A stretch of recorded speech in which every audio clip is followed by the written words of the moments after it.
Il est 19h46, je suis toujours avec Paul Melun. Paul Melun qui a écrit un livre, j'en parle. Oui, j'en parle régulièrement, y compris de votre prix littéraire, mon cher Paul. C'est vrai. Le prix de la pensée libre, le prix littéraire, le pour prix les de la pensée essayistes libre. en liberté. Voilà. dont vous faites partie.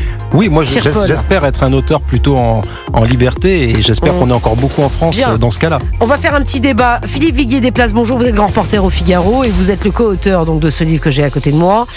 Et si le prochain président était un roi ? C'est un débat intéressant que vous nous proposez là ce soir. Je pense que ça va interpeller les auditeurs d'Europe 1. Effectivement, notre République est fatiguée. On le dit beaucoup à votre micro. Oui, notre République va mal. Pourquoi pas un roi? Alors ça c'est génial parce que le livre, effectivement, vous répondez. Alors vous êtes pro-républicain, Paul Melun. Le contraire m'eût étonné. Philippe Viguier-Desplaces, vous la monarchie, pourquoi pas? Alors ça m'interpelle parce qu'on n'a plus de roi. On a coupé la tête à nos rois quand même en France et nous en sommes fiers. C'est la Révolution française. Pourquoi une monarchie constitutionnelle? Attention. Oui, alors ceux qui ont un roi en Europe sont assez contents de leur roi.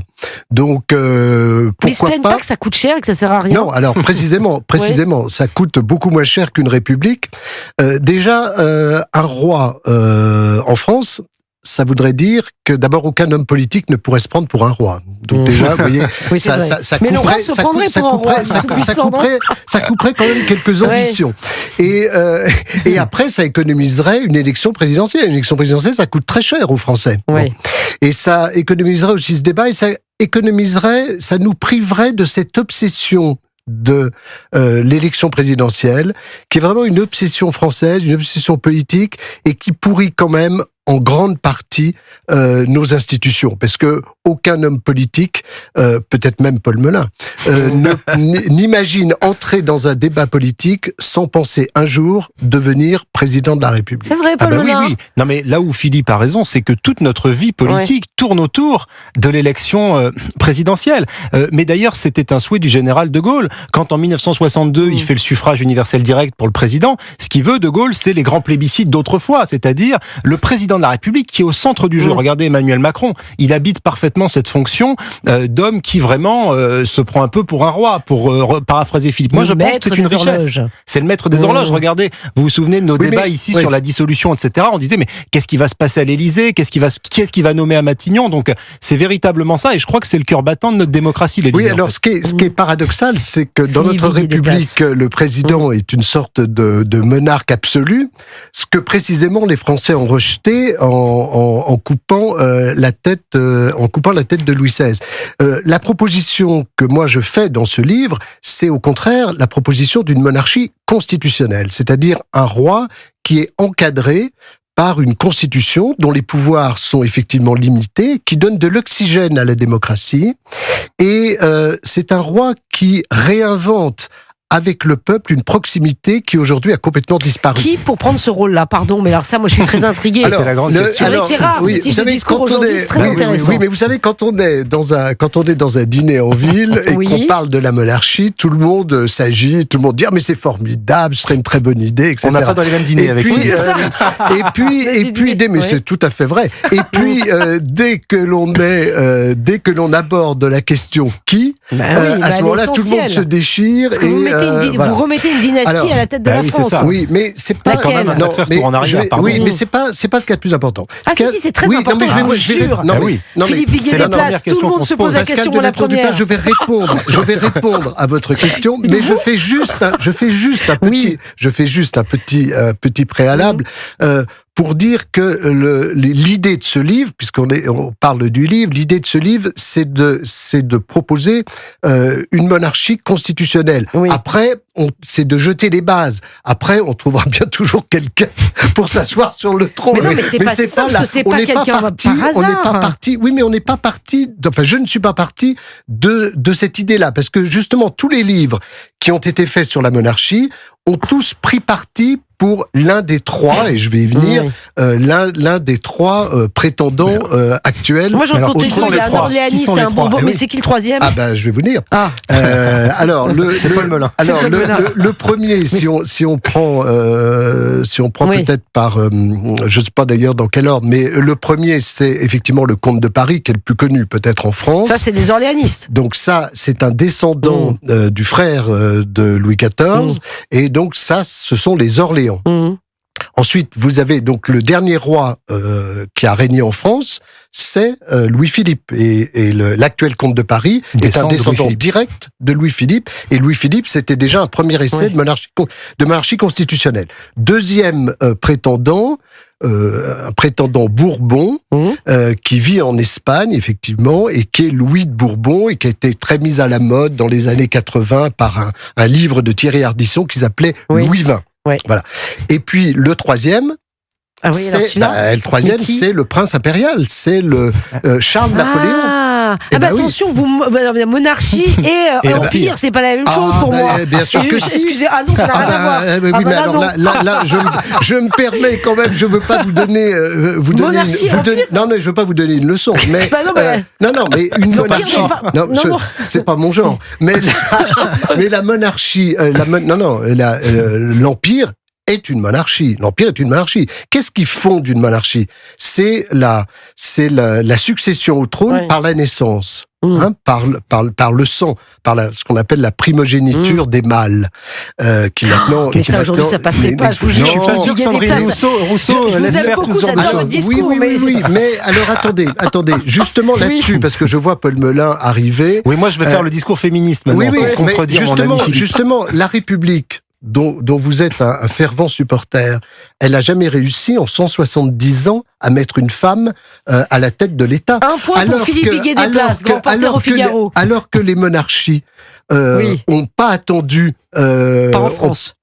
En France, non, c'était pas la reine qui avait le pouvoir. En France, non. Un point pour Pascal de ce sont nos amis. Non, c'est les Britanniques. Non. Mais c'est vrai. Là, dans trois prochaines monarchies, ce sera une femme qui sera reine.